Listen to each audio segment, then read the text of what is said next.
Okay. ఒకానొక సమయంలో మనిషికి చిప్పు దొబ్బిన తర్వాత ఏ విధంగా ప్రవర్తిస్తాడో, ఎంత పీక్ లెవెల్‌కైతే కోపంతో వెళ్తాడో, ఏ విధంగా అయితే సాధిస్తాడో ఎటువంటిదైనా మంచి స్టోరీయే ఈరోజు నేను చెప్పబోయే స్టోరీ. ఇతని పేరొచ్చేసి జోనాథన్ రిచెస్. ఇతను ఫస్టు వాళ్ళ అమ్మ మీదే కేసేశాడు. నన్ను సరిగ్గా పోషించలేదు అని జెప్పేసి. ఎదురుగా కోర్ట్ ఇతనికి 15,00,000 ఇప్పించింది వాళ్ళ అమ్మ దగ్గర నుంచి. తర్వాత అందరితో ఖాళీగా ఉండకుండా వాళ్ళ ఫ్రెండ్సు, కొలీగ్సు, ఎదురుగా ఉండేవోళ్ళు అట్లా అందరి మీద కేసులేసాడు. అలా కేసులు ఏస్తూ 2,600 ప్లస్ కేసులనైతే అందరి మీదేసి దగ్గరగా సుమారు 70,00,00,000 నికర ఆదాయం అయితే సంపాదిచ్చాడు.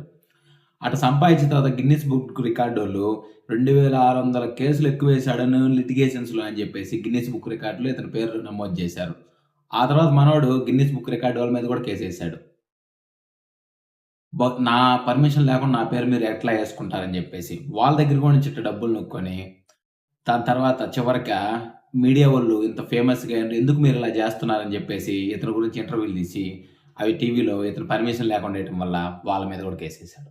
ఆఫ్టర్ తన మ్యారేజి అయిపోయిన తర్వాత బాగా మ బాగా మైండ్ అనేది డిస్టర్బ్ అయిన తర్వాత ఇంత క్రూరంగా మారిపోయి మనిషి ఈ విధంగా చేయటం స్టార్ట్ జేశాడు.